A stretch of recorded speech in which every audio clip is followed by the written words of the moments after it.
Thank you, Karine.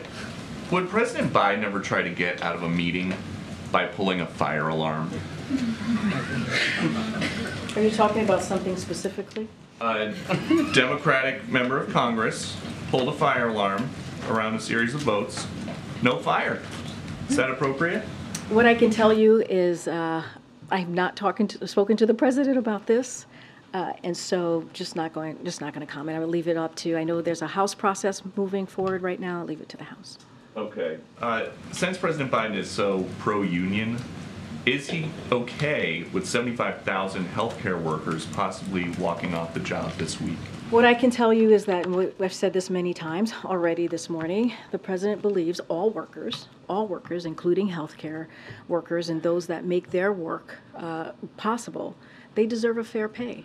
And they deserve a fair benefit. That's what the president believes. He believes that collective bargaining works. That is, we've seen that play out in the past even couple of months. We think about the Teamsters. You think about the Teamsters and the UPS. You think about the West Coast ports, right? We see that play out. And so it is important that we see that continue. And I'll have to say, like the Treasury Department laid out recently a major report that unions and collective bargaining are good for the overall economy and help raise wages for everybody, whether they are a union member or not. And I think that matters. Would you consider joining them on the picket line if they strike? Look, I don't have anything else to share on the president's schedule. What I can say is that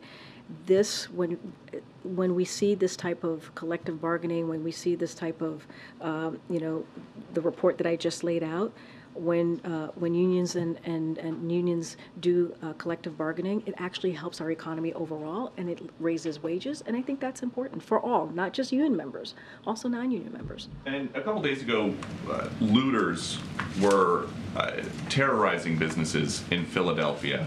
What is the White House doing about that?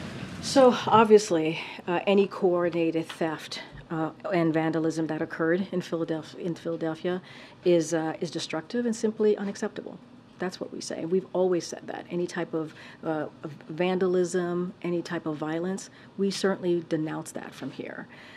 The acts of these individuals harmed local businesses, as we saw in the communities that depend on them. But I also want to be clear, because the police commissioner in Philadelphia did say, and he said this on the record, that looting was the act of opportunists taking advantage of an unrelated protest. But obviously, and we have been very consistent here when it comes to any sort of vandalism, certainly looting or any type of violence. We are going to simply condemn that, and it is unacceptable.